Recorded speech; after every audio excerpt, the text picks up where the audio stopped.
All right, so welcome back to part two of the lecture on the society and economy of the Joseon Dynasty and the colonial period. So, trade with Qing China. There was both official and private trade, and the official trade occurred when the Joseon Dynasty would send tribute missions to the Qing capital. This occurred also during the Ming Dynasty as well. So they would travel overland in the northern route this way, and they would travel to Beijing.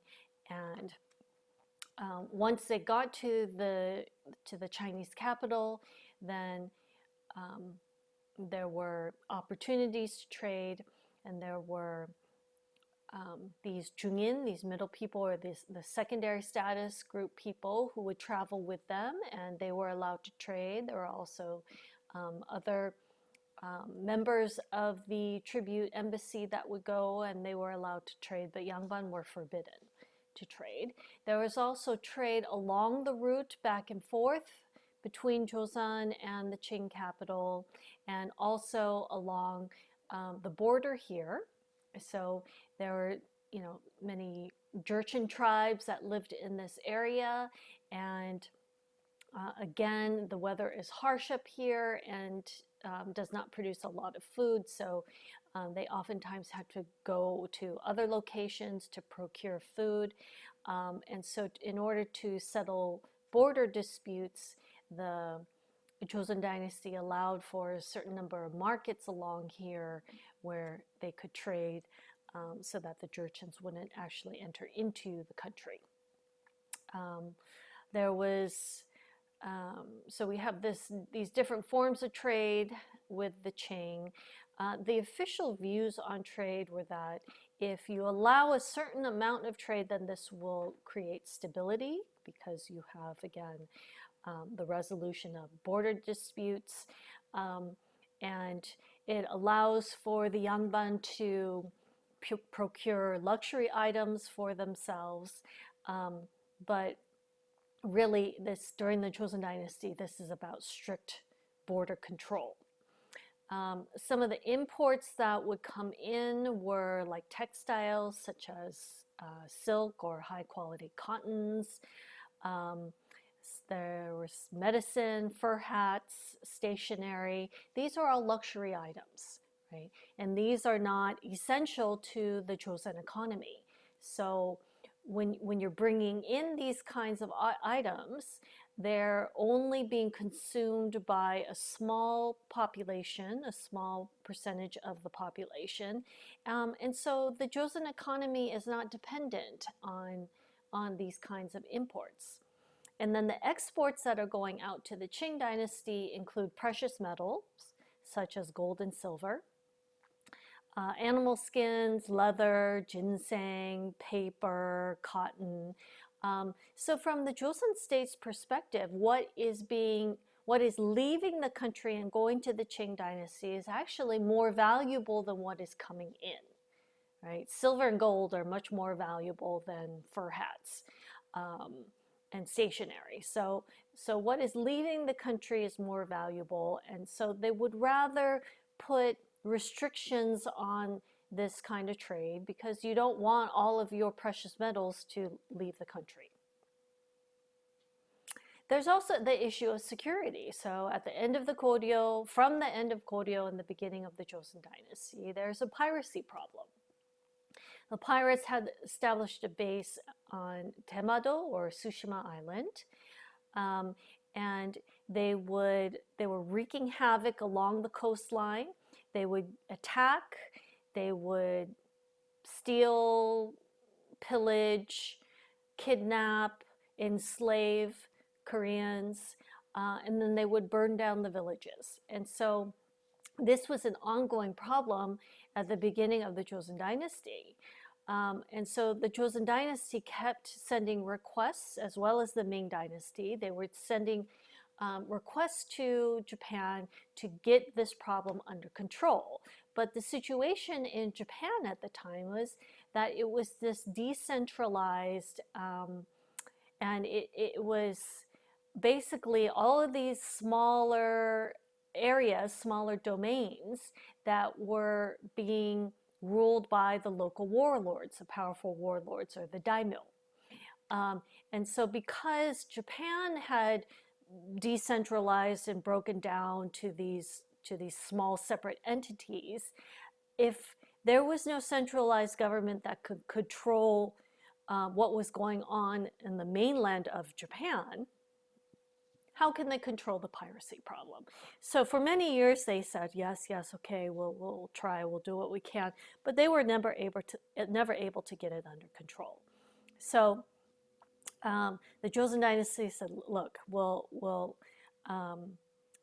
give you legitimate trading privileges if you suppress the pirates. But because they're unable to do this, finally the Joseon dynasty decides to take decisive action. So in 1419, an expedition is sent to Temado, this island here between Joseon and Japan. And they sent 227 ships and over 17,000 soldiers. So this meant that they really meant business. They weren't kidding around. And they really wanted to put an end to this piracy problem once and for all.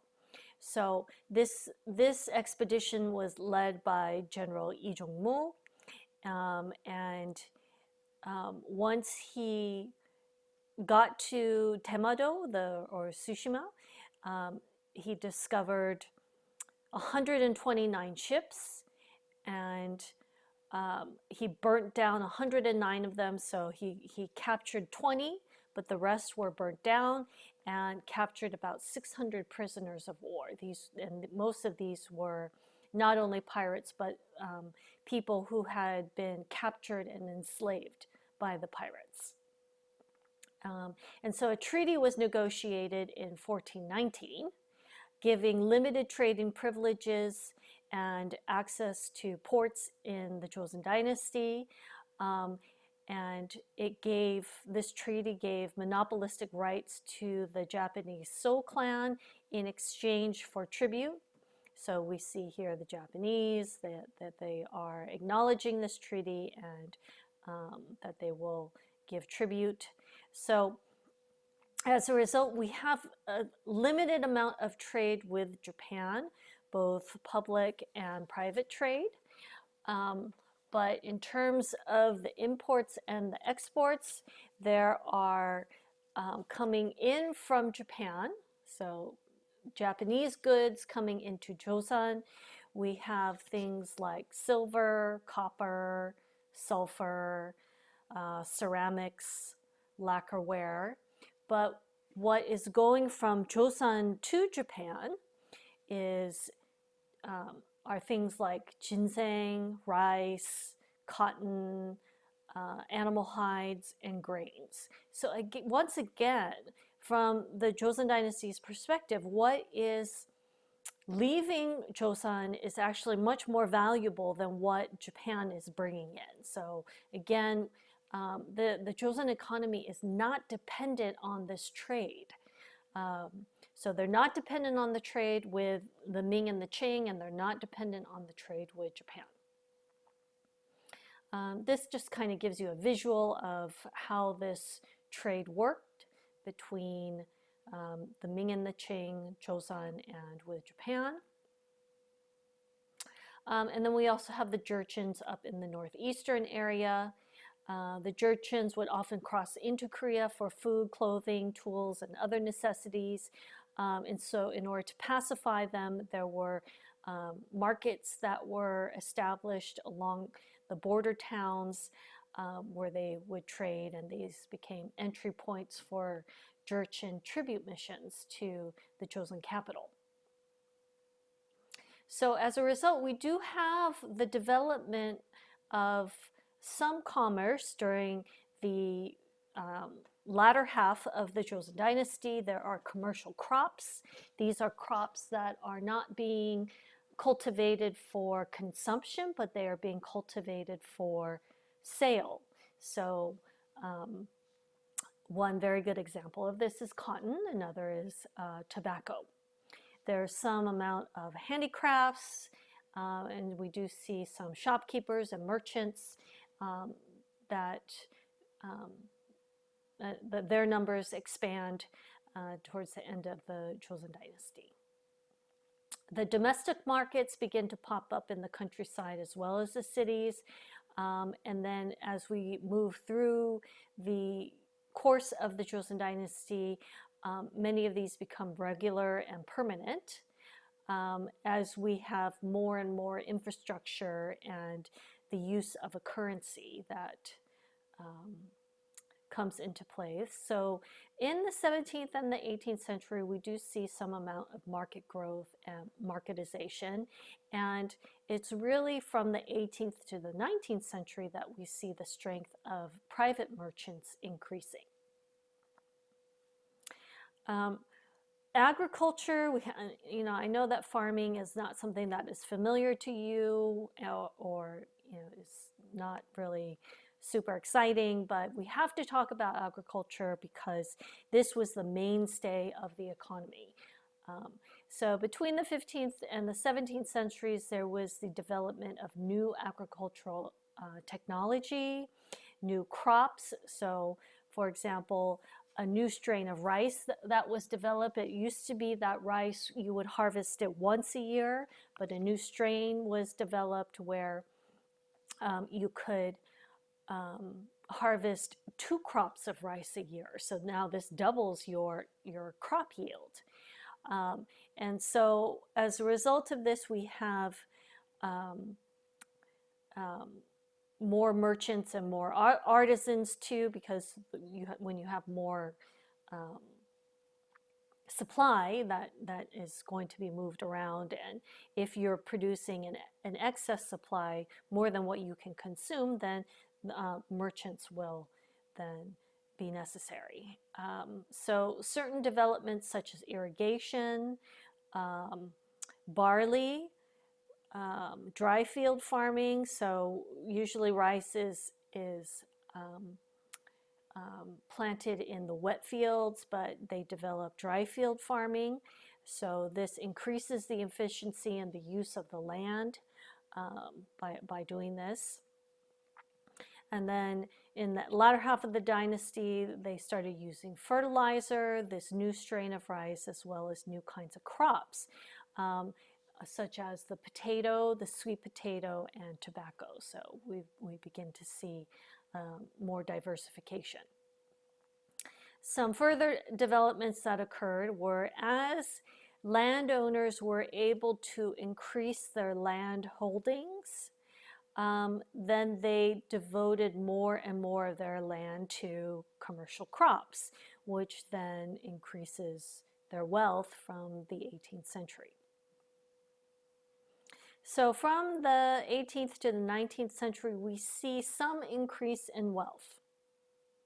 But the majority of the population, so meaning the majority of the commoners, experienced hardship. And this is because if we think about, well, what was going on between the 18th and into the 19th centuries, we see that more and more powerful Yangban families are able to monopolize the highest positions in the government, and and these families have very large land holdings, and so they are imposing taxes onto the farmers that are farming their land.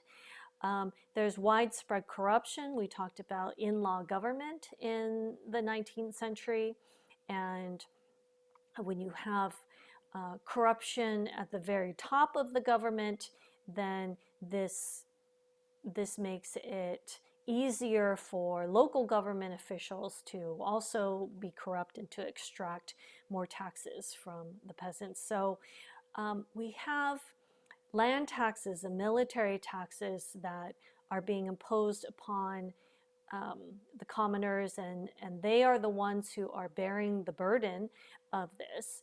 And also we have a series of natural disasters and bad harvest years. So when there's not enough food to go around, then the peasants have to borrow rice or grains from the government, from their warehouses and their storage, and they're being charged interest on these loans. So the interest they're hoping, and the loans they're hoping that they'll be able to pay back with a future harvest. But if you have another bad harvest year, well, this only pushes you further into debt. So this is what occurs between the 18th and the 19th centuries. And so we have the majority of people who are commoners who are experiencing hardship. Now, we talked about the status, social status of the Chungin or the middle people. These are a secondary status group. Most of them lived in the capital, and these were technical specialists. Over time, this becomes a hereditary status because many of them intermarry. They can't marry a high Yangban family because then their children will take a lower status. You know, they can marry, but then their children will take a lower status. You don't really want to marry a commoner because then your children take a lower status. So they begin to intermarry amongst themselves. The functions of this middle people class was they studied foreign languages. So when you have these tribute missions that are going to the Ming and Qing dynasties, you need interpreters. They were medical officials, they were legal specialists. This means that, let's say there's a crime that is committed, and you need to determine what is the appropriate punishment for this crime. Well, then you would turn to a legal specialist who would look at the historical precedent and determine what an appropriate punishment would be. So as I said, they began to intermarry amongst themselves and develop kind of a collective consciousness. But many of them, because they traveled with these tribute missions, they were able to accumulate a great amount of wealth for themselves. In fact, by the time we get to the 18th and 19th centuries, we have records of some of these Chungin, or these middle people, who have become incredibly wealthy. In the 18th century, there was one individual who was so wealthy he could lend money to the Joseon state.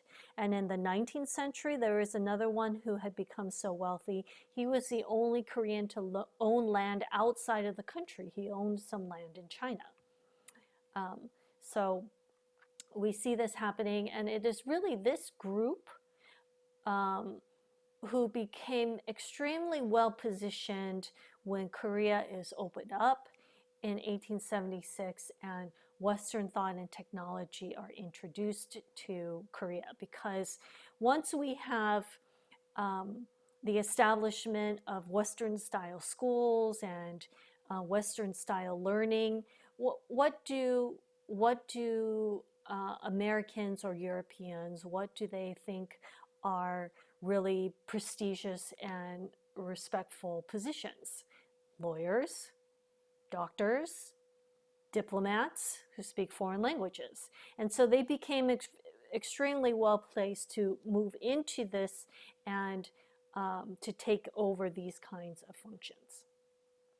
Okay, so the result for the Chungin in the late 19th century is that there are new roles, new education, and new opportunities for these people. As I had mentioned in part one of this lecture, there were those Yangban who were on the low end of the spectrum, and these Yangban were families or officials. Originally had been political officials, but because of political struggles for power or political disputes were marginalized from political power. And if you are marginalized from political power over several generations, then you lose your wealth and your status. If you are not able to produce exam passers, which means that your sons are not able to pass the civil service exam, if this happens for several generations, you are no longer able to sit for the exam. If you can't sit for the exam, you can't get a government position, and you lose your wealth and your status. So this happened to quite a many Yangban families. The commoners made up about 30 to 50% of the population. These were the peasants, the merchants, and the artisans. And then we have the low people. These included the slaves, both public and private slaves. Public slaves worked for the government. Private slaves were owned by private individuals. There are some unique features to Korean slavery, though. Slaves could own their own property. They could marry across social lines, so they could marry commoners or be taken as Yangban secondary wives. Slaves could own their own slaves. And there's a voluntary aspect to this. So let's say you are a peasant and you are in debt, you have loans, you have to pay interest on these loans, you are being overtaxed, and there's just no way out. Well, you could give yourself up to slavery, let's say to a wealthy Yangban family, and over a given period of time, you work off your debt, and then you can get back your freedom. So some commoners did this. Slavery was abolished, hereditary slavery was abolished in 1886 and banned in 1894 during the Coloal reforms. There are records that it still existed through the colonial period, but officially it was abolished. And then the rough equivalents to this in the neighboring regions were the Min people in Qing China. So these also included slaves, public and private, prostitutes, and entertainers, although they were later upgraded to commoners. And in the Qing dynasty, because imperial merchants, they owned such vast enterprises, commercial enterprises, they often owned large numbers of slaves who would help them operate these businesses. There were also agricultural slaves, eunuchs, and concubines. So for example, one Qing emperor was known to have about 20,000 concubines. In Japan, they called them the untouchables.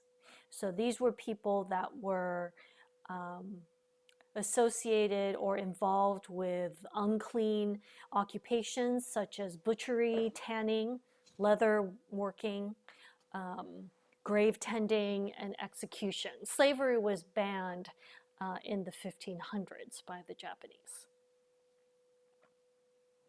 All right, so if we look at socioeconomic changes in the Joseon dynasty, we have a series of poor harvest years of famines, an increasing tax burden, and increasing number of tenant farmers. These are farmers who do not own their land.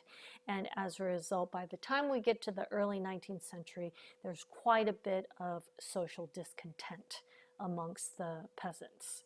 And so we have, throughout the 19th century, more and more popular uprisings that become more intense, more frequent, and larger in scale. The largest peasant uprising was the Dongak peasant uprising in 1894. And this coincided with the Coloal reforms, also beginning in 1894 through 1896, which tried to abolish social stigma, recruit students and officials based on talent, to eliminate the distinction between civil and military officials. And so basically the Coloal reforms tried to address some of these grievances that had been brewing for a while amongst the general population during the Joseon Dynasty.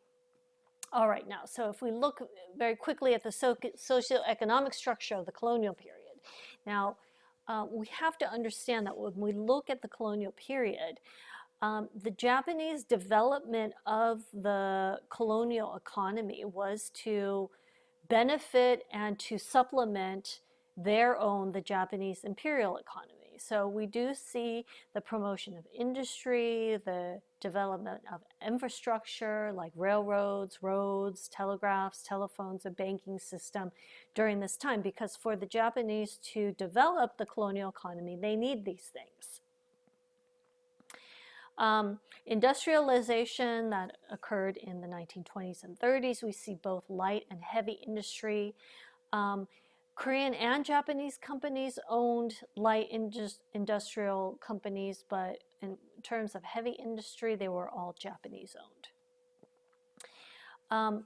And we can see that there are quite a bit of limitations to this development because it reflects the needs of the Japanese Empire rather than the needs of colonial Korea.